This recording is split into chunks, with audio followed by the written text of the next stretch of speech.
నిఘా 2TV news నిజం కోసం మా నిఘా.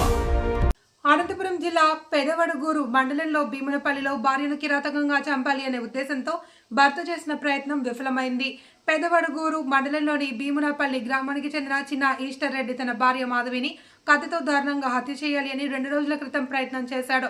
ఈ దాడిలో భార్య తీవ్రంగా ప్రతిఘటించడంతో ప్రాణాపాయ స్థితి నుంచి బయటపడింది. శరీరమంతా కత్తిఘాట్లతో ఉన్న మాధవిని చికిత్స కోసం అనంతపురం ప్రభుత్వ ఆసుపత్రికి తరలించాడు.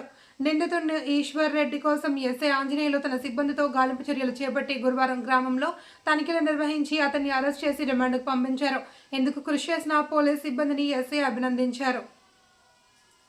4వ తారీఖు ఉదయం తెల్లవారుజామున 3 గంటల సమయంలో భీమునిపల్లి గ్రామానికి చెందిన జక్కిరెడ్డి గారి మాధవి అనే మహిళపై కత్తితో తన భర్త దాడి చేశాడని ఆమె ఇచ్చిన ఫిర్యాదు మేరకు హత్యాయత్నం కేసు, డౌరీ హరాస్మెంట్ కేసు నమోదు చేయడం జరిగింది. ఆ దర్యాప్తులో భాగంగా నిన్నటి దినం అనగా 7వ తారీఖు సాయంత్రం 4:30 గంటలకి ముద్దాయి గురించి రాబడిన సమాచారంపై నేను నా సిబ్బందితో పాటు వెళ్ళి భీమునిపల్లి గ్రామంలో అతని ఇంటి వద్ద ముద్దాయి జక్కిరెడ్డి చిన్న ఈశ్వరెడ్డిని అరెస్టు చేయడం జరిగింది.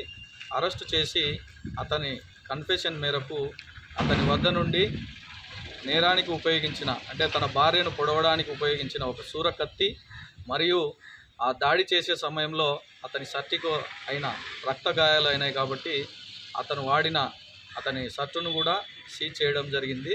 అతన్ని అరెస్టు చేసి ఈ దినం కోర్టులో ప్రొడ్యూస్ చేయడం జరుగుతూ ఉంది. ఈ విధంగా ఒక మహిళపై నిర్దాక్షిణ్యంగా కత్తితో దాడి చేసి గాయపరచడం అనేది చాలా అమానుషం. ఇటువంటి వారిపైన చట్టపరంగా కఠిన చర్యలు తీసుకుంటాం. అదేవిధంగా ఫర్దర్ కూడా ఇటువంటివి జరగకుండా చూసుకుంటాం.